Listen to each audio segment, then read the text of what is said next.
Well, at least it's better than the way that Kyle MacLachlan wants his dead body to be buried in real life, in the same grave as David Lynch. Jesse Shade here for Awfully Good Movies on behalf of the JoBlo YouTube network. And there aren't many times that I can look back on an old review of mine and say that I was utterly wrong in my opinion. But in the case of this Spielberg-produced Flintstones movie from 1994, I can say that I have gained a reappreciation for it since, ever since watching Joe Romoni's excellent YouTube video about all the hard work that was put into its production and casting, except for Rosie O'Donnell. Upon finding out that Rosie would be playing his wife, Moranis allegedly remarked she should be playing Fred. As well as the far worse 2000 prequel Viva Rock Vegas, which I will surely do for a future episode. But until then, let us look back at my original thoughts on the highly hyped Hanna-Barbera adaptation that starred John Goodman and Rick Moranis as the modern Stone Age family, alongside a young Halle Berry, an old Elizabeth Taylor, and a theme song from the BC-52s. So bring your jukebox money for this prehistoric episode of Awfully Good Movies.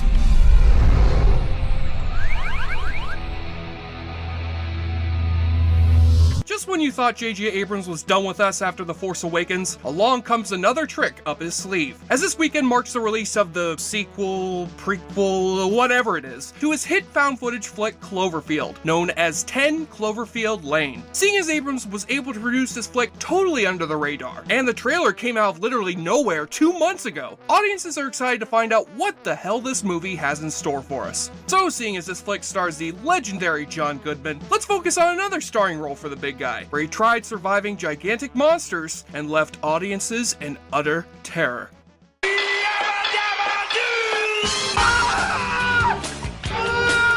Yes, the year was 1994, and the Flintstones may have been off the air for a good 28 years, but it still remained one of the most popular cartoons ever made, continuing to pump out TV specials and selling everything from cereal to vitamins to cigarettes.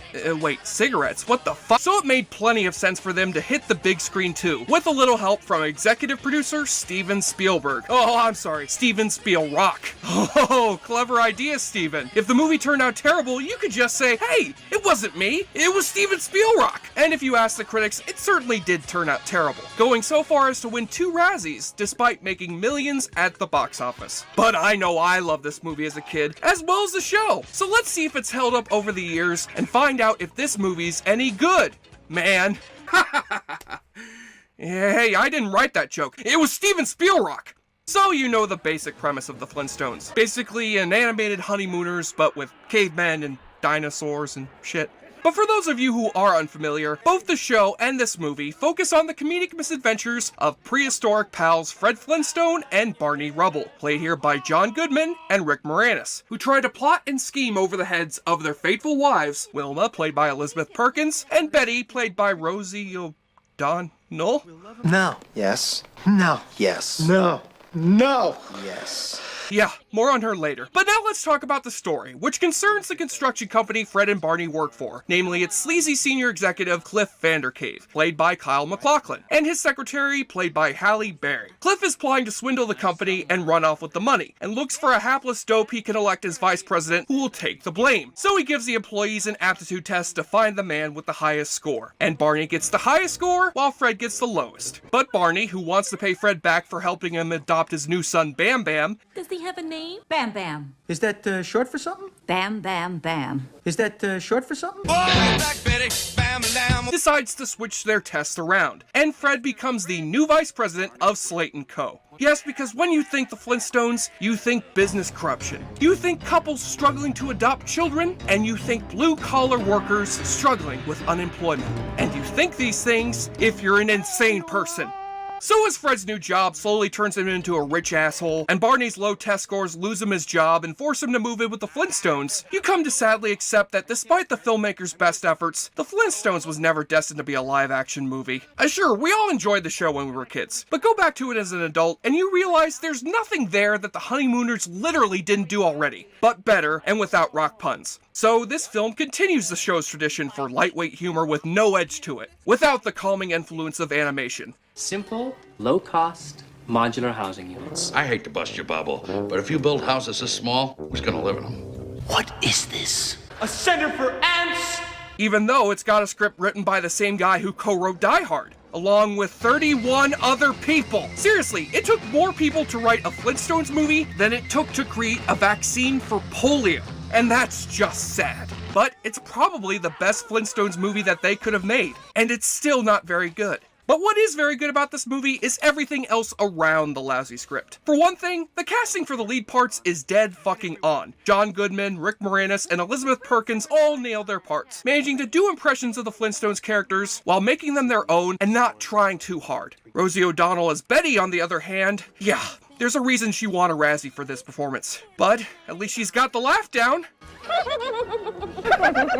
And the rest of the actors do try to give this movie their all, whether it's Kyle MacLachlan, Halle Berry, or Elizabeth Taylor, here in her final theatrical performance as Fred's nagging mother-in-law. I've got my hands full just being ashamed of him. You got your hands full when you scratch your neck! Hey, don't judge her. You know what they say about celebrities. Sometimes they get to end their career on a black star, other times they end it on a Street Fighter. Of course! Also, the animatronic effects for Dino and the rest of the dinosaurs are enormously impressive, as are the sets. And there's plenty of effort put up on the screen. It's just sad that it was all spent in the name of a Flintstones movie, because watching this flick is like eating ice cubes. It doesn't do anything for you, but it's a harmless way to kill 90 minutes. So if you're a kid who hasn't grown over his love of the Flintstones yet, then you'll have fun. But if you're an adult, just skip the movie and skip the show and watch The Honeymooners instead. You know, why haven't they made a movie out of that show yet? And that would be... Oh, yeah, they did, and it sucked. Well, maybe they should do another Flintstones movie, and they can get it right this time. Oh, yeah, they did that too, and it was even worse. You know what, Hanna-Barbera? Just stop making movies based off your shit. It's not working. Call me when you do the Jabberjaw movie, assholes. In case watching Fred Flintstone team up with John Cena didn't give you enough of a headache, it's time to give you another one after you sober up from the awfully good drinking game.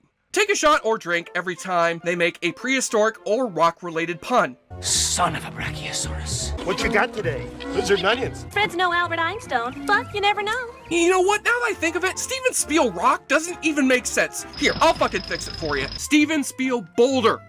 You're welcome. You spot another prehistoric appliance. This job sucks. Oh yeah, sure, this is all fun and games until you see when Fred has to use the piranha penis enlarger. They show the bottom of someone's dirty feet. Somewhere out there, Quentin Tarantino watches these scenes and masturbates furiously. And take a double shot, not just when you spot the cameo by the B-52s, who oddly enough don't sing Rock Lobster, get it, but when you spot the leg lamp from A Christmas Story. You know, I don't need this lamp. Hey, wait a minute, this movie was directed by Brian Levant. Brian Levant later directed A Christmas Story too. Illuminati confirmed. Conspiracy. And on the nudie watch, you surprisingly get quite a lot of Halle Berry showing off her midriff and sultrily slicking her fine-ass figure in this kids movie. As, what was her character's name again? I'd like you to meet your new secretary, Miss Sharon Stone. Oh, wait a minute. Halle Berry would later star with the real Sharon Stone in Catwoman. Illuminati double confirmed. On the enjoyableness continuum scale from Boulder Bruce, The Flintstones is what you might call stone cold mediocre because the movie's an epic shale. And look, fuck it, it gets a 4 out of 10. To put it simply, yabba dabba don't. Boom. There's a pun for your ass. I'm Jesse Shea for JoBlo.com, and I think we can be glad John Goodman didn't go on to play Fred Flintstone after this movie. Because if you know John Goodman, well, that would have ended tragically. Barney! My pebbles!